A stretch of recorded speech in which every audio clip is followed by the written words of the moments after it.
closely tied with perfectionism is guilt.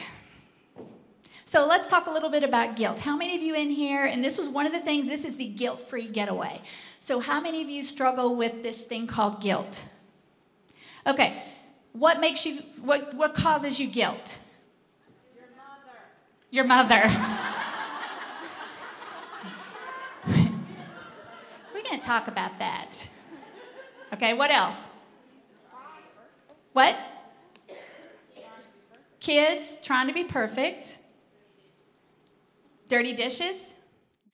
Okay, let me throw out a scenario for you. We're going to work through this guilt thing together because perfectionism I want to help you let go of, and I have more things to say about it.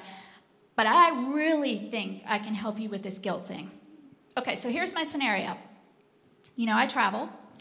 And so my son, several years ago when he was a freshman, I was doing a seminar up in Virginia. And at the end of the day, I checked my voicemail. His teacher left me a voicemail and said, "I've had a problem. Michael's cheated on a test." So after my initial rage, what did I experience? Guilt. Why? Because I'm not there, right? Okay, now it's kind of funny. It's real interesting to me. I evaluate just every little thought and emotion, like, why am I having this? I talk about this story sometimes in seminars, and sometimes when I say, why do you think that I experience this guilt? And I've had a couple women say, well, because you probably didn't raise him right. Go ahead. Okay, you know what's really funny, though? That didn't make me feel one bit bad. Why not? Because it's not true. See, this is a really interesting thing. That was kind of a blunt, kind of in-your-face kind of thing to say, but it didn't bother me. I know that I raised him right. He knows how he's supposed to act. Okay, so I'm going to get you to help me deal with this. First of all, if we use a word, I think we should use it correctly. Would you agree? So if we look at the word guilt, the definition is you're responsible for having done something wrong. Would you agree with that?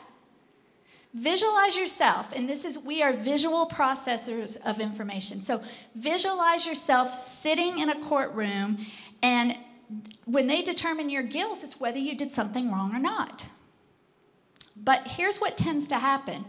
Let's say that, let's see, what was your name? Christina. Okay, let's say that I call Christina up. Okay, so we're pals. I call her up, and I say, Christina, Michael has cheated on this test.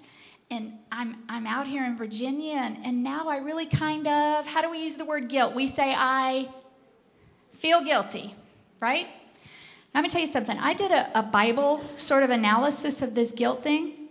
The words feel guilty do not appear together in the Bible. Is guilty, are guilty, was guilty, but never feel guilty. And the reason is, if the definition is you're responsible for having done something wrong, then it doesn't make sense to say I feel guilty, because you either are or you're not. That sounds so simple, doesn't it? Okay, is my son guilty?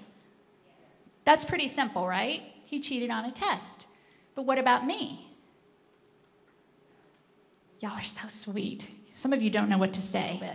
So the first thing that we have to do with this guilt thing is, instead of saying, I feel guilty, what we need to either say is, I am guilty of.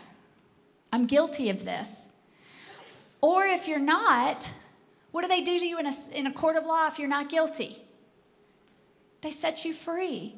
And we need to visualize ourselves getting up out of that chair and walking out of that room. Now, how do we know, though? Because you said that I wasn't guilty, and I appreciated that, but I had to really work on this because I'm gone. Now, I'm not going to exactly tell you why right now. I'll come back to this later. I'm not guilty of being gone. Now, I'm going to tell you that. But what I was guilty of was not sort of making a better plan or arranging things better so that things happen differently at home when I'm not there. Does that make sense? When you've done something wrong, we have got to start forgiving ourselves. I don't know overall what all of your relationships is, or relationships with Jesus Christ, the Son of God who died for us to forgive us. We are meant to be forgiven. And I'm sure some of you who have done things, I'm I divorced. I've done some things in my life. I don't know, we may have some women in here who've done some things that are so traumatic and difficult to get over. It could be abortion. It could be harsh things that you've said to a loved one or a child. It could be some decision that you've made in your life. But once you've gone through the guilt stage, because what you're going to say to yourself is, well, I am guilty. Well, then there are consequences sometimes that we have to pay, but then we have to forgive ourselves. And there are countless examples in the Bible. So we have to forgive ourselves and we have to forgive each other. That's part of the process. So use the I am guilty or I set myself free and I forgive myself. Deal?